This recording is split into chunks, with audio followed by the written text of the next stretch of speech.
We really should have waiting parents, not waiting children. Over 100,000 children are available for adoption through the U.S. foster care system, and 27% don't have anyone, like a relative or foster parent, in the process of adopting them. 60% are between the ages of 5 and 17, and 2/3 are part of sibling groups of 2 to 8 children. Hey listener, my name is Marcy Bursack. My husband and I chose adoption as our plan A. After blogging about our journey adopting a sibling pair, I began mentoring families right in my own living room. That passion grew into the Forgotten Adoption Option, a nonprofit I now lead as a volunteer while working full-time in the tech industry. From my blog, 3 books, app, and classroom lesson to now a 45-minute course called Foster Care Adoption Simplified, which you can find at ForgottenAdoptionOption.com, I've created practical, heartfelt resources to help families navigate the foster care adoption process. As you listen to this episode, I encourage you to ask yourself, who in my circle needs to hear this? It's often people in what we call helper professions, people like therapists, nurses, doctors, police officers, firefighters, social workers, and teachers like my husband. These are the people who tend to step forward to adopt children from foster care. But this work isn't only about becoming an adoptive family, it's also about becoming an advocate and ally. Every waiting child deserves not just a forever family, but a community of people who champion their future. Whatever led you to this podcast, I am thrilled that you are here. My mission is simple, to help every waiting child be with their forever family. And that's exactly why I host this podcast. Welcome to the Forgotten Adoption Option podcast. In this episode, you're going to learn how to write a graphic novel about foster care adoption. I'm joined today by my writing coach, Maria Rogers O'Rourke. Hi, Maria. Hi, Marcy. This is so delightful to connect you, my listeners. So last year, I began research to mobilize my desire to expand the foster care adoption awareness reading program. I already had been doing this in elementary schools, and I wanted to do something for middle schoolers and high schoolers. And I've been talking to educators to get some guidance of what type of book would be appealing to teens. And even though some suggested, just use your children's book or your forever family, I thought this isn't going to work for all the teenagers, maybe a subset. So I started doing some research to see what could reach in a broad way. And that's when my research started with graphic novels. I went to the library, I ordered a few award-winning books. Okay, folks, just so you know, my reference point of graphic novels was my kids bringing stuff home from school. I don't avidly read these things, okay? I had to learn this whole genre. And then I scheduled to meet time with a youth librarian in my area, and finally settled, okay, the graphic novel's the way to go. The next step was, how on earth do I write this? I did not know what to do, but I met with several people and reached out to some people I knew, like Maria, and asked if they knew, do you know anyone that could help me write this graphic novel? Well, Maria Rogers O'Rourke is a writer and certified StoryGrid editor. She began her career in advertising and public relations, moved into nonprofit leadership, and then honed in on communications and writing after earning her master's degree in pastoral studies. She's done all sorts of cool stuff. Maria's a publisher and author of 2 women's journals. She contributed stories to the St. Louis Post-Dispatch and the Huff Post, and to the Chicken Soup for the Soul series, which to me has a very dear spot in my heart. Maria, you probably don't know this. My godmother, that's the note I still have from her. She has since gone on from our world, but that's the book I have from her where she's a note in there. Maria runs her own company called MRO Creative, where she supports writers as a developmental editor and coach and crafts her own stories and reflections. So when I first met Maria, some might know this, I was in a book series called The Grit Anthology, and Maria served as editor and writing coach for each person writing a chapter. So I met her there, and I remember how much I was given one-on-one sessions with her to be coached. And one thing I super loved about working with her was when we met, she was like, oh, you've done this before, you've written before. I'm going to help you kind of level up in a way that's tailored to you. And I just loved that creative space of this isn't a canned program. We're going to do this together. And so I actually then reached out to her about the graphic novel because I thought, well, she was awesome to work with. I want her. And I was pleasantly surprised when Maria offered to meet to see if she could help me write this graphic novel. So she told me about her writing process. I'd never worked with her an entire book. So this is a whole new, I didn't know Maria had these skills. And she was honest that she had never worked in a graphic novel before either. And we both agreed about a timeline and that what I was doing was pretty ambitious, but she was confident that we could do this. And so that's where Maria and I were let's plunge in together. And I think there's a lot to say, Maria. I think our listeners will pick up on it a bit too. Like there's just a trust. And I have joked, listeners, as Maria and I were preparing for this episode, I cry a lot with Maria. Like we just get to the heart of stories. So that happens in this episode. Tissue's welcome. So Maria, I wonder, does that kind of sound like your version of the story of how exactly we got paired up?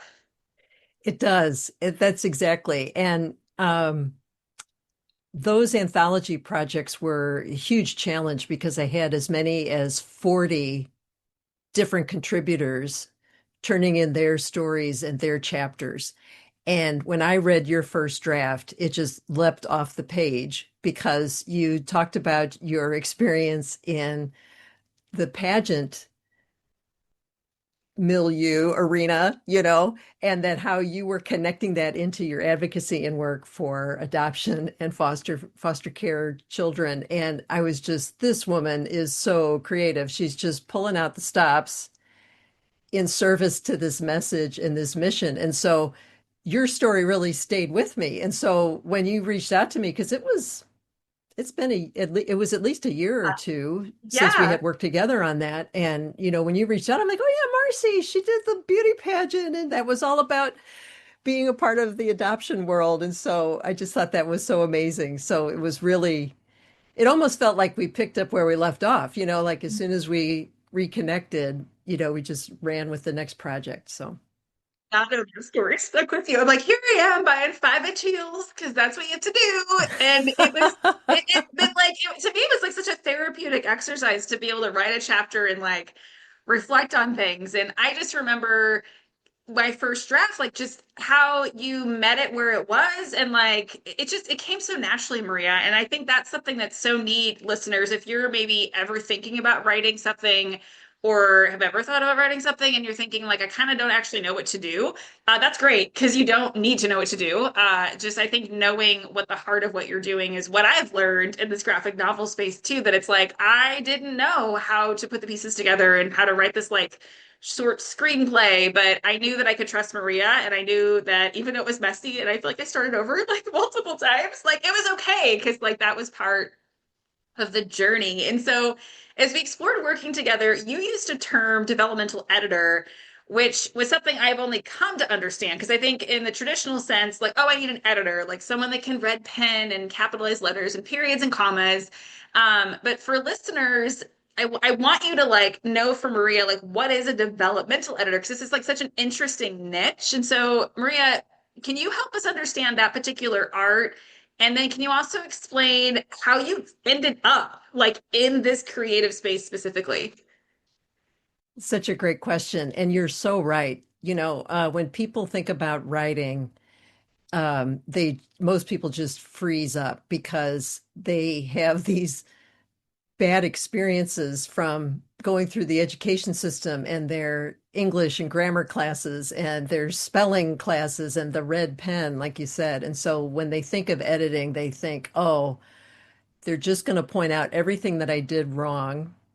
And then, you go down this rabbit hole of, well, then why do I even get started? Why would I even write if I'm just going to have a, mirror held up to me of what I'm doing wrong? And the developmental editor exists in a different space. We're not proofreaders. We are working with people to develop their story from, I know we use the image of like the clothesline, right? Is that we talked about the clothesline itself is the main theme, the main message that you want your work to express to the reader. And then what gets hung on the clothesline are the different scenes and chapters and characters and things that are going to help bring that into being. And so the developmental editor is one that sits with the writer at that level to reflect back to them.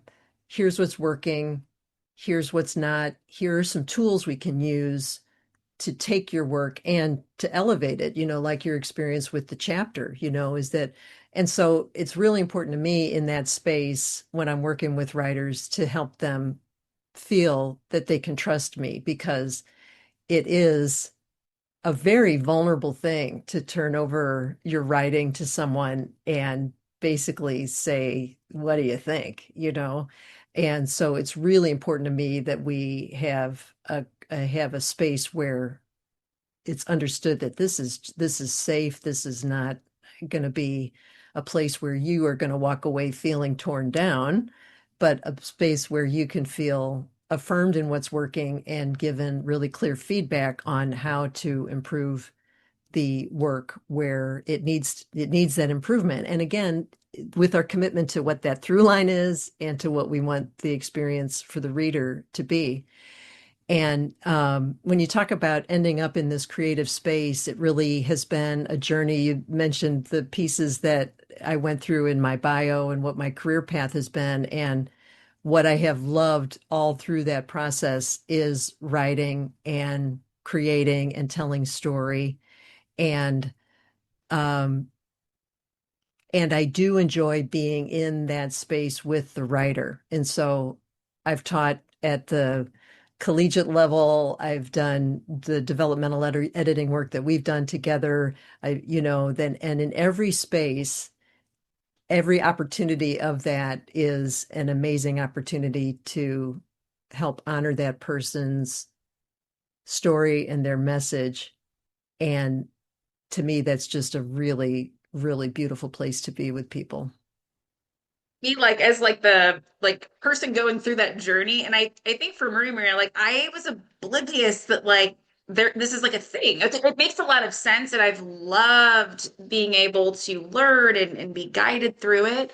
But man, I'm like, if I would have known that there was like another, like a guide to help write story. Because I remember our very first session was like you and I at a library and a dry erase board, and it was just like helping convey things I've learned through my podcast guests and my books that I've written and families that I coach. And it didn't feel like anything linear, but just talking through it, like I loved, like, okay, I know that like I probably have an expert in this space compared to some of the things you knew, but it was like being able to learn and teach each other. And you were like, well, I'm an expert in the story part. So it's just an incredible process. So listeners, I hope you're encouraged that like if you are thinking about writing, it's really not about the words in the paper being perfect. Like it's just not. And there's a great way to be guided to unpack what's inside of you. And so I remember Maria, when we got started, I had just like I would like to have us done by like end of the year, early New Year, and it was a few months. Like it was not long because I was like, this really can't take that long, right? And you were like, okay, well, hold on, like the creative process, like it gets space. And I'm married to an art teacher, so like I very much respect and honor creative process and like not rushing. So there wasn't that at all. But what was interesting is we were thinking through like, well, we need to get like beta reader feedback. Like there's all these steps that are hypercritical, especially when this is like realistic fiction, which I've never written before, which is a whole thing. And we ended up moving our launch date. We were thinking it would be May of 2026, but it just made so much more sense because May is National Foster Care Month to move it to November, which is National Adoption Month. So it was like moving it back like 6 months. But I remember that we talked through that. You were kind of you weren't like, hey Marcy, you're wrong. You were more like, hey, can we like think through this? And so can you help us know like how did you know that we needed more time? Well, I have to say, first off the bat, that you came in with real clarity around the kind of story you wanted to tell. You knew you wanted a graphic novel, so that was a certain genre and structure that we needed to work within. And you really knew, and that session that you mentioned at the library, we got real clarity about what message you wanted the reader to take from the story. And following the trajectory of your main character. What were the outcomes? What were the obstacles that she was going to have to face? Where did we want to see her move from the beginning of the story to the resolution and the ending of that story, and what was going to happen to her in between? So we came into it with a pretty clear understanding of that when we started writing. But I also know from my own experience as a writer and from countless colleagues and clients and people that have been in this creative space of writing is that, well, and writing really any creative, your husband can attest to this too, is that you can start out with the project with what you think is a clear understanding of how it's going to go, and then you get into it and new things emerge. And some roadblocks come up, and there's And sometimes what comes up through those hardships and through those insights is some of the best stuff that the story can offer. And we didn't see that at the beginning. You know, we had a good outline, but we didn't see some of these things. And so that's how I knew we just were going to need more time, because I wanted us to be able to put forth a story that was authentic, that was in the right voice, that was resonant for people who may have shared the experience of the people in your story, and that it would have impact for the people who maybe didn't have direct experience in that, but that would call forth some empathy and some compassion for those readers as well. And so all of that needs time, you know? And I think it's just kind of our human dynamic that, we can be very outcome oriented, and we just, or at least in our culture, that we want to be outcome oriented. This is where we want to get it.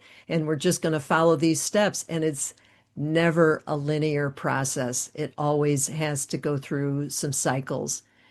And in those cycles, we grow and the story grows. And then these magnificent things come up that, like I say, we didn't envision, and they emerge, and then like some of your beta readers came back and said, "Oh, I loved that part about such and such." And we didn't get that, that didn't emerge for us until a couple of months into the process of the drafts and the rewrites and the feedback. And so if you push the work through too quickly, you just short circuit those opportunities, and what you'll come up with is probably good. You've got a decent story, and you've got somebody who understands story, and yeah, we could put it in all of that. But I think what we came up with and what emerged was like, what's that saying about the whole was more than the sum of the parts, right? Mm. That um and then I knew ahead of time too, you had assembled this wonderful group of beta readers who were people who had direct experience in adoption and foster care. And then you had people who were gifted storytellers in their own right in television production and media. And so I wanted us to be able to breathe with that feedback too, that if there was something that was a real red flag that came back from them, that we'd have time to polish it and refine it. Gratefully you have that like foresight, because listeners, if you're hearing Maria's process and you're like, oh, that sounds like lovely. It like sounds like it was pretty linear and it just took some time. Yes, but on the other side, did I want to quit sometimes? Yes. Was it daunting? Yes. Did I feel like I couldn't do it? Yes. So like just put that out there. I think there was just this deep commitment of I could tell Maria anytime, like, this is hard, or I don't know, or, and Maria, you taught me a term that I love, the messy middle. And I feel like it transcends beyond, written work, that it's just life sometimes, that it's like, it's okay that it doesn't feel clear on what to do next. And it's okay that, like, I mean, we had scenes that, like, some moved around and some disappeared, and it's like I think I feel like I grew in my creative openness, if that's like a phrase, that I thought, okay, I can trust you to guide me. And I'm okay knowing that even what I wrote yesterday, and this is like super similar to how tech works, like, okay, I wrote that yesterday, it was really good when we talked, but then when we met the next time, because of what we had learned, it needed to be moved or shifted or removed. And so it was like I could trust enough that it wasn't a waste of time to go through the learning. And it was so neat. Yeah, very neat to like, I remember texting that the main character in the graphic novel is a teenager, a female in foster care. And so several of you have listened to episodes of women who are now adults that they either age out of the system or they were adopted as teenagers or even heard from the adoptive parents. They're some of the most popular episodes. And I was able to text different things that were very specific details. And it was the just rich learning process of, oh, I didn't think about it that way. And a particular one that sticks out is, the bedding, like being told, like, Mercy, it's really important to make sure that it's not age appropriate. Like I was a teenager, but I was getting like middle school princess stuff on my bed in this group home. And so like those were like important, relevant details, and just so many things that we learned together, Maria. But I'm sure, I am absolutely certain that some of our listeners have a book in their heart And some of them are probably like, I don't even know how to get started. And maybe I could like ask a person or what do I do? And I know for you, it's not just, oh, this is what I do, but I know that you think through a lot about like fit. Like, am I really the right person? Is this really how to do this? Can you tell us a bit of like what your process is on how you decide kind of who to say yes to and how you think about all that? Well, a part of my work is can be genre specific. So, for example, I probably wouldn't be your editor for like high level science fantasy or horror. You know, like there are just some genres that I'm better at in terms of like society stories, worldview, memoir, love stories, and so performance, you know, around heroic characters, that kind of thing. Um, so that helps to kind of narrow the field a little bit in terms of like what I can bring to the table. And and so I'm really open to like one of the things I loved about our working together on this was the opportunity to really kind of take this from story seed, from conception to finished work, you know. And oftentimes I'm entering at different phases along that journey. And so, and I'm happy to drop in at any point. I've evaluated full completed manuscripts. I've joined people, you know, midway through if they've reached some blocks. They're having a little trouble, like kind of ending their story. You know, they've kind of written their way to a place and they need some help visioning where that story can go. And so when I speak with someone, first of all, if they visit my website, and I know we'll talk about this later, but it's MRO Creative, it's my initials, creative.com, gives you a real good glimpse of what my style is and what my strengths are. And I really do, as I mentioned earlier, try to create a very nurturing space. And so I look for the ability to work with clients who are committed to being in that creative space together, um, where their work isn't too precious, you know, that they're willing to accept that feedback, because editors can provide such a wonderful perspective on the work. And that when the writer is open, as you were, to, okay, you know, even knowing that, you know, you said earlier, sometimes I felt like I couldn't do it. Sometimes I felt like I didn't want to go on with it. I didn't, you know, that even in the midst of that chaos, could, you know, just take the next step and come back to the work um and keep working with it that way. And so that's a really big thing that I look forward to.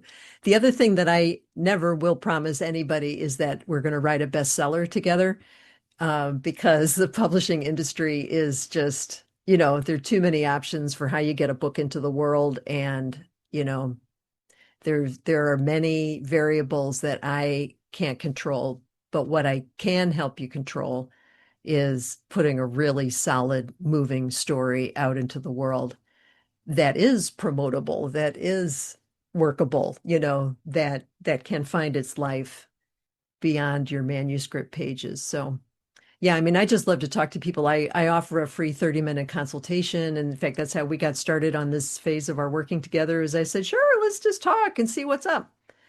And at the very least, I can give you some next steps to move forward, and you get a taste of what it's like to work with me. And then if it's feeling like a good fit, then we can talk more specifics about where you are with the work and what kind of help I can give and if that would be beneficial.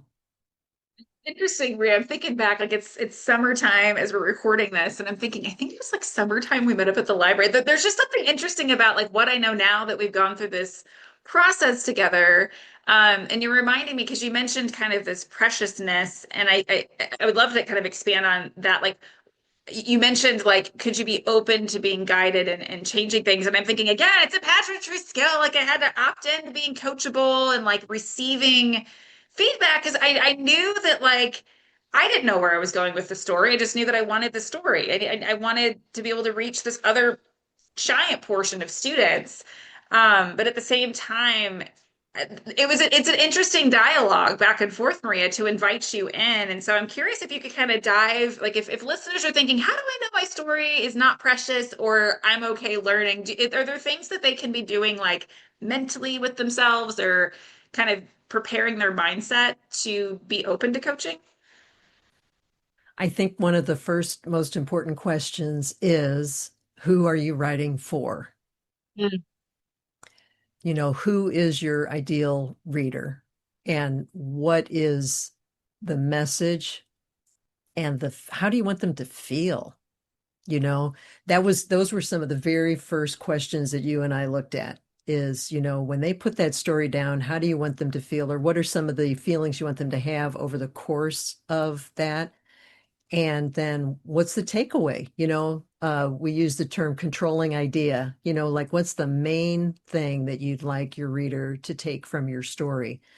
And I think when you flip it, oftentimes writers approach the page thinking, well, I have something I need to say, and that's important. But when you flip it to who's receiving that message and how do you want them to receive it and what do you want them to take from your message, that pulls you to a level of more objectivity to be able to say, okay, so I've got the fodder of what I want to say, but I need to craft it in a way that's going to land to meet that objective that I have for the reader.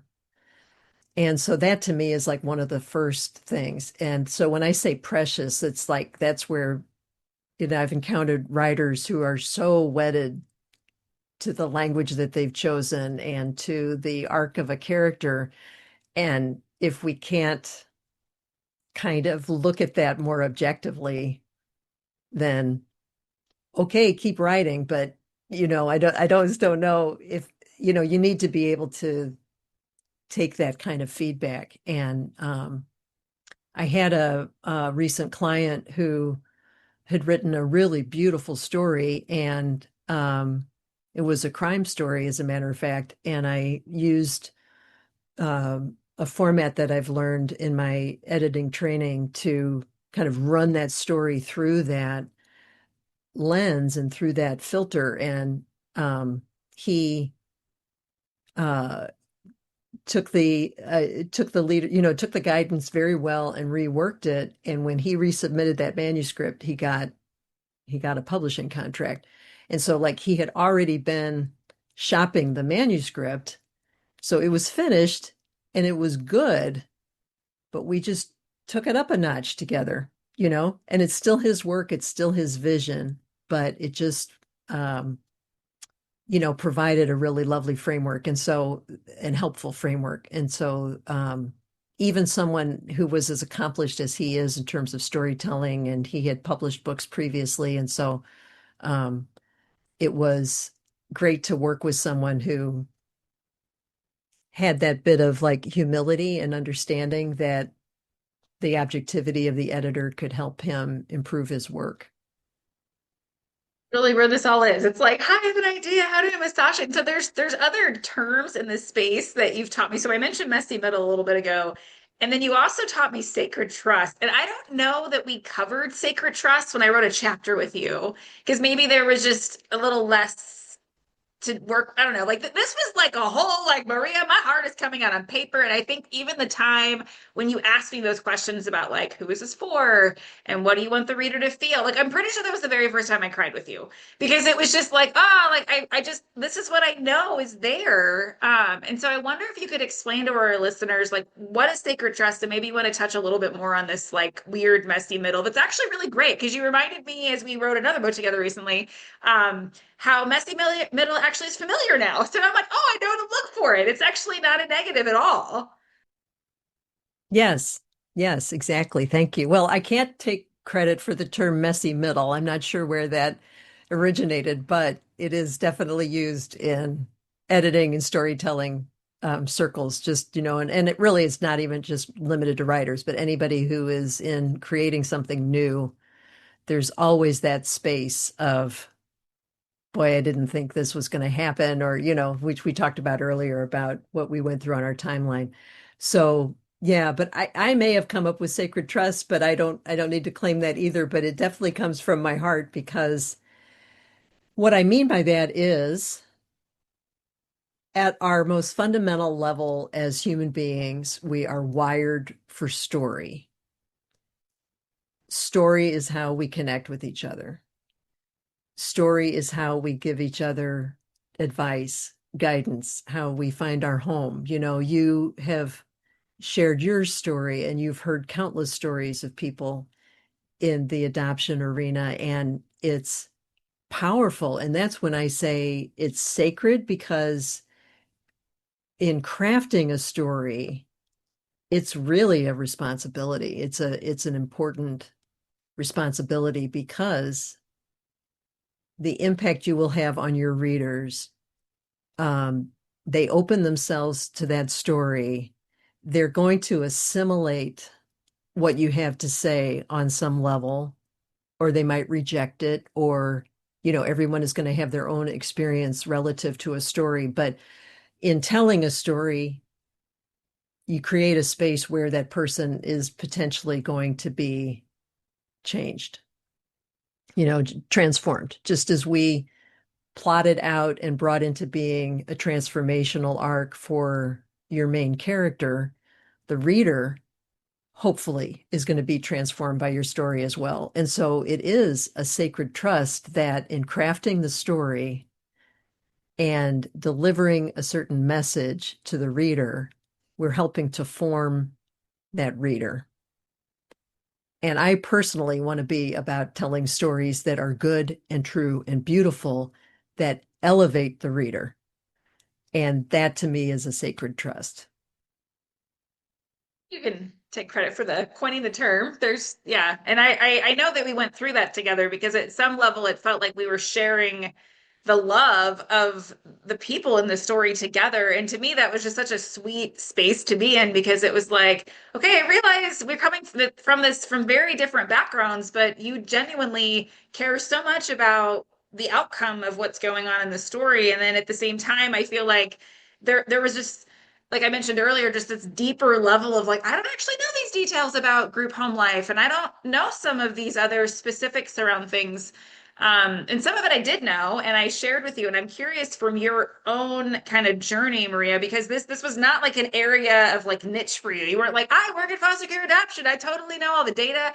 I'm very curious what it was like for you to like travel through this story with me and travel through kind of someone who went through this journey. What was that like? Well, sure, there were times when you shared stories and anecdotes that you had collected that were just heartbreaking to me. I mean, I couldn't imagine that people had to endure and make sense of those circumstances in their lives. And so there were moments when I was just speechless and heartbroken. And yet, I think that because we had so much love for these characters, there may have been moments when we wanted to protect them from the harsh realities, you know? And there were a couple of points where we really had to push and say, we got to go deeper here. We've got to, you know, we've got to see her break. You're saying we, but it was really you, Maria, that was like, "Lucy, push, push, like you gotta push." Well, so, you know, to your question about what was my experience of it was that I I felt such I was so, you know, moved by the stories and the characters that you wanted to bring in and what you wanted to say, and yet, and I think this is the gift that the editor brings to the process, is that I could still stay in objective enough of a space to say, okay, we need to bring this into the story, you know. And so in a way, we wanted the story to create for our reader what we were going through, Mm. you know, that we wanted our reader to be as invested in your main character as we were invested in our care and concern for the people that you had met and who were inspiring to you in creating these characters.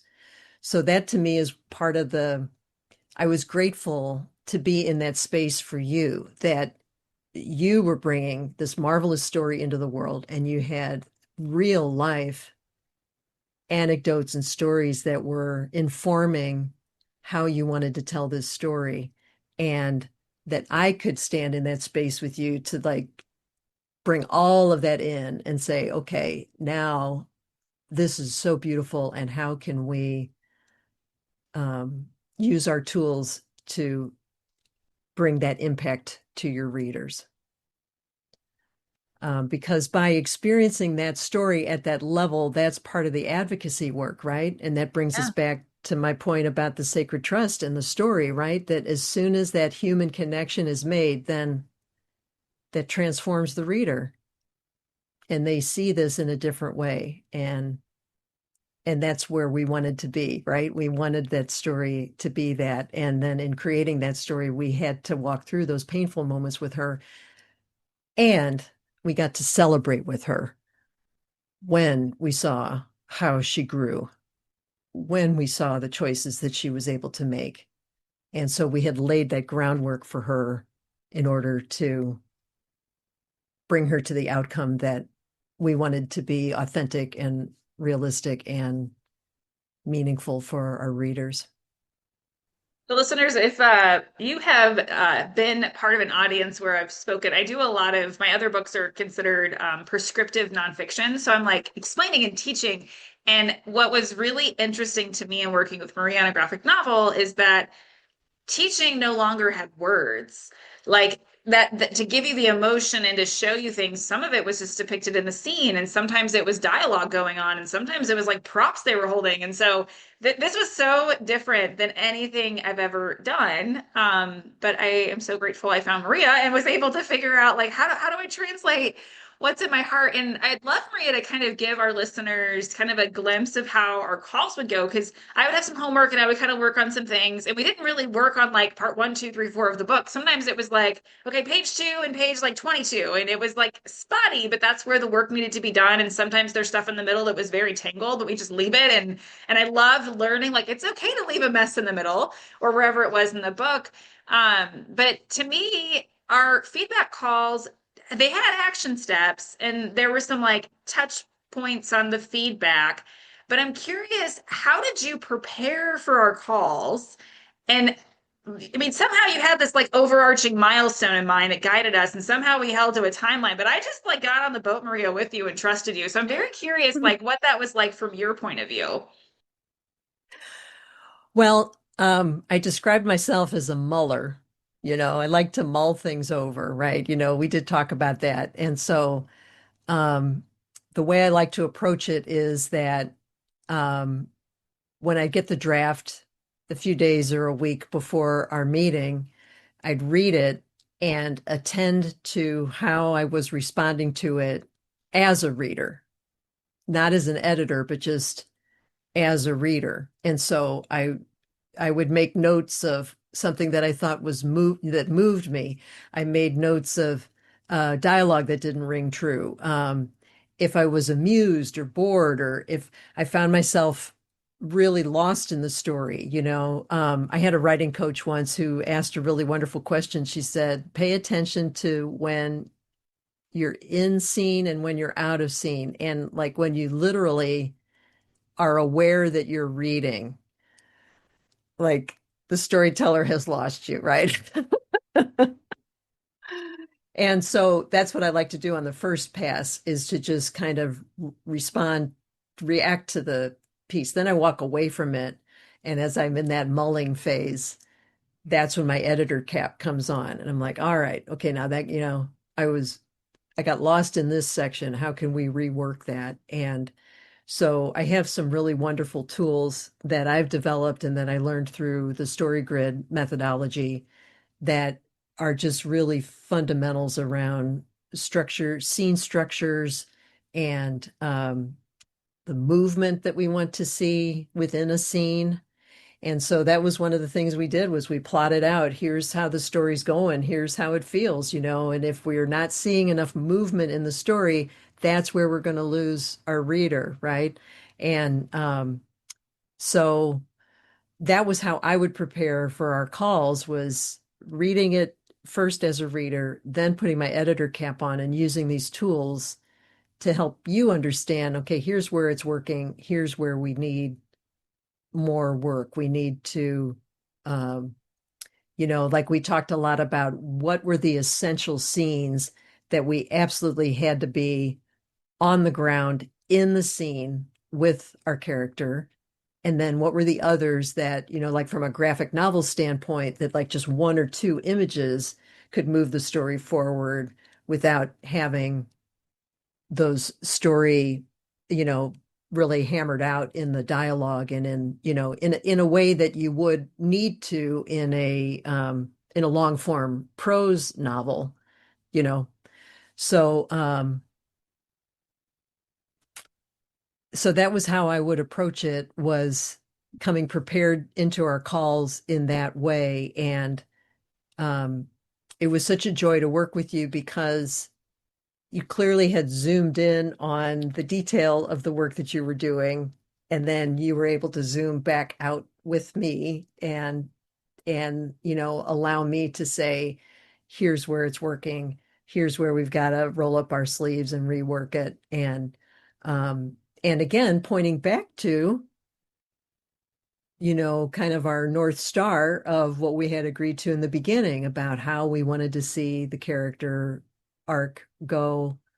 Where were those teachable moments? To your point, that's such an excellent thing that some of the earlier drafts had some really heavy-handed kind of a lot of what they called telling, is that we're just telling the reader this information.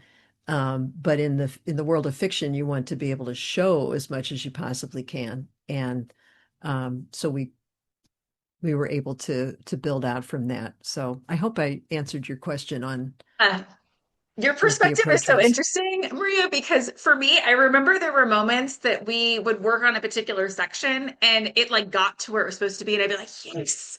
And then we'd have our next call, and I'm like, I don't know what I'm doing again. I don't know what I'm doing again. And it was like just this like funny mental game where it was like, what on earth am I doing? But I just knew I could trust the journey with you. And I honestly, I have no idea what you had behind the scenes. Like we would have listeners like we kind of know what our next call was and we knew what we were aiming towards. And so we knew we could move things around because it wasn't like it had to be done on this day. It was sort of like kind of around here. And this helps because the illustration process is over 12 months. But what I thought was really interesting, Maria, from my experience, is there were times where like I was working on it and I was like, oh, it's not quite like, ugh. Like it's still kind of working through its stuff. And I don't know, it would be like a deadline of like Saturday morning or something. And I remember emailing you like midnight or like 1 a.m. and being like, Maria, I'm not ready, like I need like 2 more days. And it was interesting because in the same sense that I love working with you, the way you received, like, oh, that actually works better for me. Like I got time when we get back on Monday, it's fine. Like it doesn't actually matter. And so to me, like not like having goals, but not rigid goals really helped me in this process because it was like I kind of need to explore a little bit more and I need to talk and consult to some people about like what is this classroom experience like and what is this like? So it was interesting, listeners, to go through this whole process where the whole time I actually don't actually know. Like, I didn't like come to like an event and there was like an itinerary for the weekend of this conference. Like, I didn't actually know what Maria had up her sleeves next at all. Like, it was very much like I have no idea. I just know we're gonna get there. And so, one thing I want to hone in on too, Maria, is that I know you were very specific about when we met. I'm sure there were like 50 things we could talk about, but you would pick like three. And I just knew to like listen and work on it. So maybe you were trying to be thoughtful about how much kind of action I had to do. But I'm curious, how did you know the entire time we were like working through this that we'd stay on track? Because somehow your mastermind knew that. Yeah. I mean, that's what it is well, I really have to commend you as the writer and creator here, that seriously, you stayed on task beautifully. And that can be a real challenge for people, that they if they do get discouraged or they feel like they've run out of ideas or whatever. And so happened is I had told so many people what I was doing that I like could not finish because I was like, that's gonna be embarrassing if I told them, what am I gonna do? So I was like, I just have to do this. Well, and one of my favorite stories is from Anne Lamott. She's a wonderful novelist and essayist, and she's written a book based on her teachings about writing, and it's called Bird by Bird. And the title of the book comes from her younger brother when I think he was in middle school, and he did what we've all done. He put off a semester long project until like the night before it was due, and it was for his science class, and it was about birds. And he's sitting at the kitchen table with his head in his hands, and he's like, how can I possibly get this done? And his dad sat down next to him, put his arm around him, and he just said, bird by bird by bird. And that's the only way we can do it, is we just have to just, okay, here's the next chunk. Here's the next piece I can work on. And again, that's what an editor can bring, is to hold space for, we've got these details to work on, but it's still fitting in with this big piece that we've already designed, you know? And the elements of storytelling are so magnificent because they zoom in down to a literal beat within a scene, and they zoom back out to the entire manuscript. And so just understanding that we need to hit these markers at every level of the story. So what I could say to you is, okay, we're working on, building out the dialogue in this scene, and hold space for how that was still fitting into the bigger scope of the story. And then just, knowing that then all of that's going to slot in, and then we pull back and we read it all again and we see how it's flowing. And yeah, so I mean, it was a both and. It was like to zoom in and to be able to focus on the bird, like she told in her story. But then also we did keep a running list of like, okay, we need to get back to, and then I remember one really important series of passes that we did on the manuscript was taking it from the perspective of each character. So like we really were generally focused on your main character, but then the side characters, we like her, the other girls that were in the foster home with her, to read the entire manuscript through their eyes. And that's where we caught a lot of that wonderful nuance around setting and tone and dialogue. And we were able to pick up inconsistencies, so we were able to clarify those character traits so that those were more consistent from scene to scene. And so that was another way that we kind of isolated, was like, okay, we put on the eyes of this particular character and read the whole manuscript from that perspective. And then again, pull back and see how the whole thing is laying out. Passes. But they were good passes. And Yeah. I learned so much. I think there's so much, Maria, just going through this together. I felt like sometimes even our calls was just me going, I learned this, or just kind of working through the different pieces of it, and we got there. And I will say, listeners, something that kind of guided our work too is there was a particular graphic novel that I'm like, oh, this like I like the shape and like the pacing of this. I want the illustration, but like I like the story. And by the way, I've already looked at like cost, and so we need to stay about 100 pages.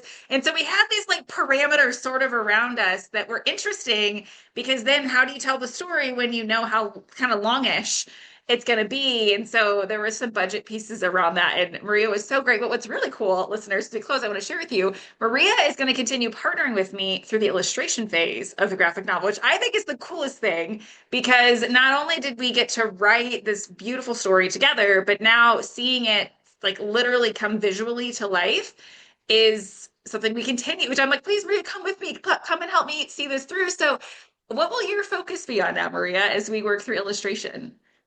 Oh, I'm really excited too. Yeah, and so I just see myself as continuing in that story consultant role, because the illustrator that you're working with is a very accomplished storyteller in her own right, and I'm really confident in what we've given her. And yet, as she brings those characters to life. I think some really important questions, again, kind of that messy middle, creative, we need a little extra time flow, is that there are going to be things that come up along the way. And I love the opportunity to be with you on your team to bounce these ideas around. How does this resonate? If there are any big steps along the way. So I'm loving being available to be part of that conversation because we are so invested in these characters and we're so happy with the story that we're telling. And so let's continue to honor that story and allow the illustrations again to, take it to the next level. A cool adventure. And I'll tell you, listeners, for me, one of the driving forces in any of the books I've written is the importance of like what colors are used and what quality is given to the story. And so in some ways it's like, well, Marcy, do you really need Maria in the illustration phase? You could say, okay, maybe Maria doesn't have to come into that space because we got the story written. But I'm also going, but if she doesn't come and I miss something huge, or there's pieces to story, I don't know story, right? Like, what if it's even better? And so to me, that's where my board and I were like, that makes so much sense because, if we're going to do one graphic novel and we're going to do a really incredible graphic novel that we're not looking back and regretting something, that's Maria continuing to be on the team through the whole thing. So I am thrilled, thrilled, thrilled, Well, thrilled. thanks. And I want to just circle back to one thing about story. I heard you say I don't know story, and I want to modify that a little bit. That may not be your expertise in terms Yes. of, but everybody knows story in the in our heart of hearts that we know when a story doesn't work. When we've watched a movie or we've read a book and we're like, it's just I never got engaged in it. I never, we know that. And we can't necessarily put the language around why, but we just know. And you know what? We won't go see that actor again. We won't read that author again. We won't watch that show anymore because it just didn't do it for us. And so what I love is that we could come together and bring your story and bring some of these tried and true tools to help structure it in a way. And I think we got some really affirming feedback from your beta readers that we'd hit our marks, right? We told the story in a way that was going to help bring the reader in. So what I want to say is that I think that, and as the illustrations Yeah. start to come in, you'll know, you'll look at it Yeah. and you'll be able to say whether that image really captures what it is. And so it'll be fun for us to share those together and to Yeah. yeah. I received that feedback. That's fair. That might not be my area of expertise. Like, could I sit in your shoes and guide a different author through their thing? I'd really be faking it, Maria. Like that I don't feel at all I am equipped or skilled or given that gift. But I do agree with you that um, there is a core to the West that knows story, and being able to tell it and tell it well and share it is a gift. And so, for listeners that might be interested, Maria, in knowing more about your work, I know you mentioned your website earlier. Where can they find you? I know you're actually not too far from me here in St. Louis. Do you work with people across the country, internationally? What else can you share? I do. I do. Most of my clients are online, so I'm working with people from all over the country. I'd love it if folks would come to visit at my website. And again, it's my initials, mrocreative.com. They can find information on the editing work that I offer, and read some of my own writing. I host gatherings in a space that I call MRO's Creative Space, where writers come together for inspiration and to talk shop. I mentioned the free 30-minute consult if anybody'd like to talk to me about their idea, and we could see if there might be some ways that I could help. And I also offer a fun email journey that folks can write up for, and it's only like 3 or 5 emails, but it's a journey around insights and reflections on the creative process. And I've got videos in there and some, questions for reflection and just some ways to help support the creative process. And so there's some offerings there that might be of interest to people.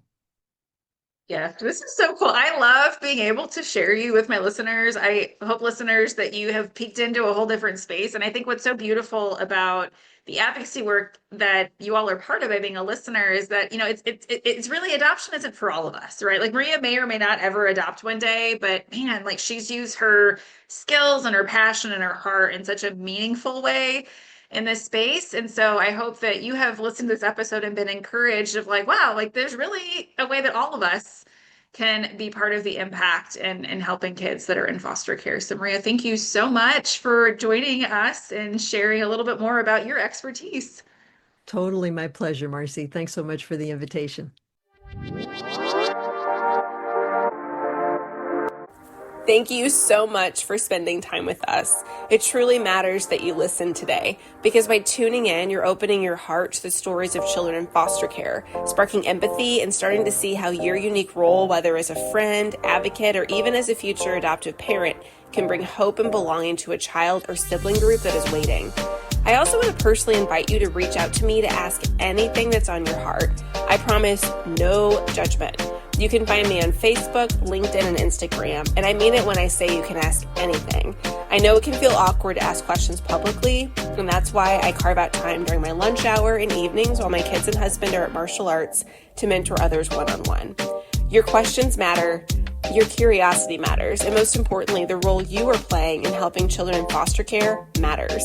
Together, we can bring hope and belonging. Until next time, take care and keep the conversation going.